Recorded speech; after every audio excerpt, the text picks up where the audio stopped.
Hello and welcome to this week's episode of JING TV. Delighted to have with us in the studio again Nigel Jeffrey, business manager at JING. Welcome back, Nigel, with some more top tips for you. So today we want to talk to you about visioning for your business. So Nigel, I know that business planning is really important, and you've been talking to us at JING for a really long time about the importance of having a business plan. But me and May always found it a bit boring, and I know there's lots of people out there who find the idea of a business plan really boring. But I know that having a vision that's actually more exciting to me. So I mean, why should you have a vision in a business plan? What's the point as a massage therapist? A number of reasons. Number one, the vision is central to the business plan. Without a vision, actually, how do you really do the planning bit? First of all, I mean, why do you need a business plan? Well, if you went to London for a day trip, you wouldn't just walk out your front door and think, right, now which way do I turn? You have to have a plan. You have, it's a journey at the end of the day. Right. Sorry about the phrase, a journey, but it is true. And that's what a business plan is. It's knowing where you want to be in 3 years, 5 years, 10 years, 15 years time. Yeah. And the process of business planning is to work out how you're going to get there. Right. But central and core to all of that is having a vision. Because if you haven't got a vision of where you want to be, how are you going to get there? Right, okay. Yeah, brilliant. Maybe that's actually why I don't like business planning, because I often walk out the house and don't know which way I'm going. So talk to the people out there, massage therapists. So my tribe, massage therapists, we're lovely, creative people, often very kinesthetic and visual. So what are some good creative ways to make, visioning exciting rather than... I mean, you're right. I mean, if you go on to... If you do a search in Google, you'll come up with loads of business plans, but they're all pretty linear and they're all templated and they're all pretty boring, really. So unless you're a corporate, they're not overly useful. I suppose what I would suggest you do first of all is just take some time. Right. Take time out. First of all, that's the most important thing for me. If you're going to try and create a vision, you aren't going to do it while you're doing 20 other things. Right. Okay?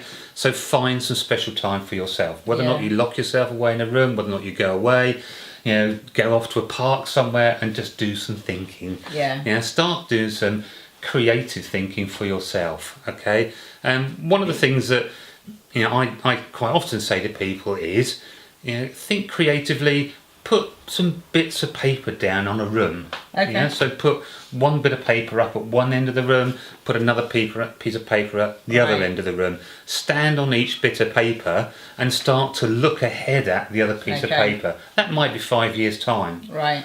When you're in and standing on one bit of paper, think to yourself, who am I? Where am I? Right. What am I doing? Who am I talking to? Okay. What stage is my business at now?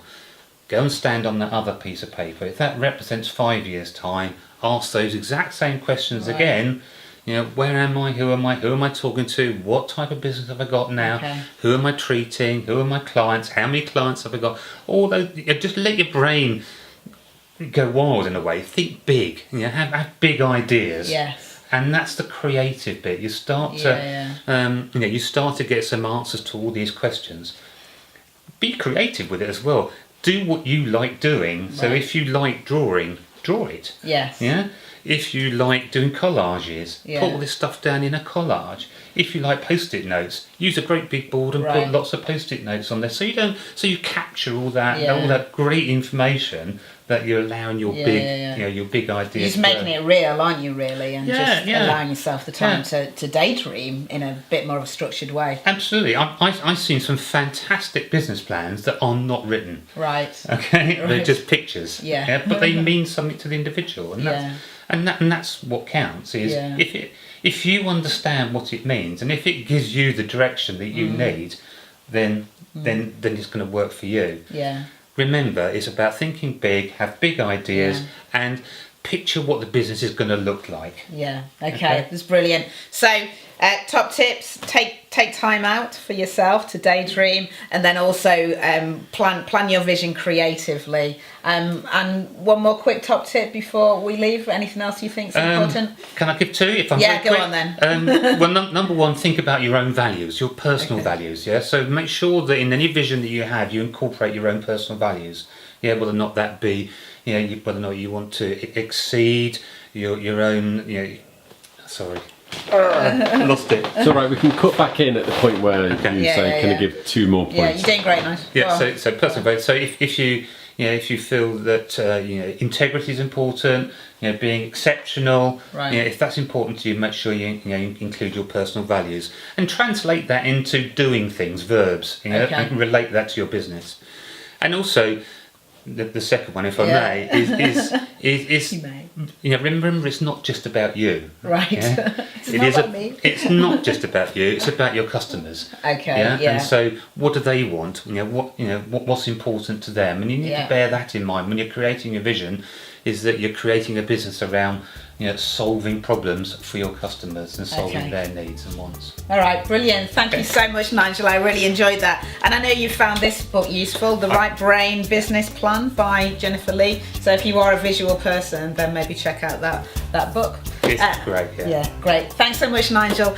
Thanks everybody for watching. Love to hear your ideas on social media. So get in touch, and most importantly, come and see us at Jing Massage. We do run a marketing course. Love to see you on it. So come on down.